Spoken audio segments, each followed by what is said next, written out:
नमस्कार मंडळी. कलर्स मराठीवरील सुंदर मनामध्ये भरली ही मालिका लोकप्रिय मालिकांपैकी एक होती.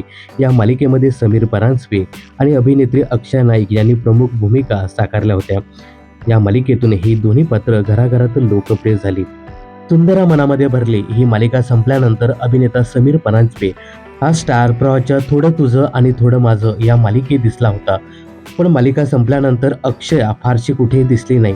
आता अक्षया पुन्हा एकदा प्रेक्षकांच्या भेटीला येणार आहे, परंतु ती स्टार प्रवाहाच्या प्रेक्षकांच्या भेटीला येणार आहे. तर अभिनयाने प्रेक्षकांना आपलंसं करणारी अभिनेत्री आता पुन्हा एकदा नव्या रूपात प्रेक्षकांच्या भेटीला येते.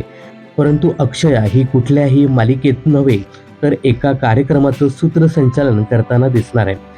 तर स्टार प्रवाह वाहिनीवरील संतांची बोली विठ्ठलाची गोडी या कीर्तन विशेष कार्यक्रमाचं सूत्रसंचालन अक्षय करणार आहे. हा कीर्तन विशेष कार्यक्रम रोज सकाळी 6:30 वाजता स्टार प्रवाहावर प्रसारित होत आहे. या कार्यक्रमाबद्दल बोलताना अभिनेत्री अक्षय नाईक म्हणाली, संतांची वाणी, कीर्तन, अभंग या सगळ्यांशी गेल्या काही वर्षात संबंध कसा आणि कधी वाढला कळलंच नाही. या ना त्या कारणाने मी विठ्ठलाच्या जवळ गेले.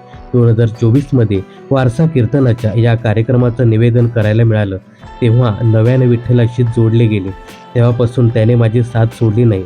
कीर्तन कला ही महाराष्ट्राला लाभलेली एक देणगी आहे आणि ती लोकांपर्यंत माझ्या कलेतून पोहोचवता येत आहे. यापेक्षा जास्त आनंद नाही. अभिनेत्री अक्षय नाईक हिला या नव्या कार्यक्रमासाठी मनपूर्वक शुभेच्छा.